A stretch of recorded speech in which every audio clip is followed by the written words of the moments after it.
Alors, globalement, le problème de fond, c'est qu'il y a des emplois qui ont été mis au budget, mais qu'on ne recrute pas sur l'intégralité des postes mis au budget. Dans le second degré, on s'est retrouvé avec plus de 20% des postes qui n'ont pas été pourvus, là, la session 2014. Et donc, c'est vrai qu'on se retrouve avec des académies et surtout certaines disciplines qui sont en tension. C'est l'académie de Créteil, alors c'est encore plus vrai dans le premier degré dans le département de Seine-Saint-Denis, et c'est le cas en maths.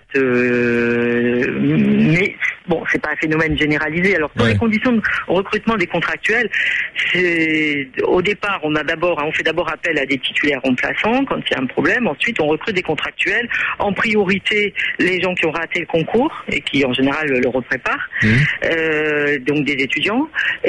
Éventuellement, dans des cas extrêmes aussi, des gens qui viennent du privé, qui ont des compétences proches de la discipline. J'ai l'impression quand même, Frédéric Rollet, que plus personne ne veut être prof. Enfin, ce plus personne est un peu exagéré, mais c'est pas très sexy. Les gens n'ont plus tellement envie d'être prof. Vous imaginez des concours pour devenir enseignant où il y a plus de places que de candidats. C'est fou, quoi.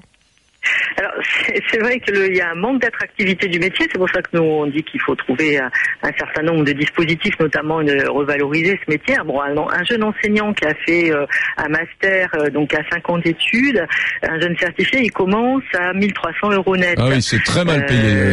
Au regard de nos voisins européens, c'est très mal payé. Oui. Et donc ça, c'est évidemment un facteur dissuasif, notamment par exemple en maths. C'est évident qu'il y en a qui trouvent facilement des débouchés mieux rémunérés ailleurs. Donc ça, c'est un vrai problème.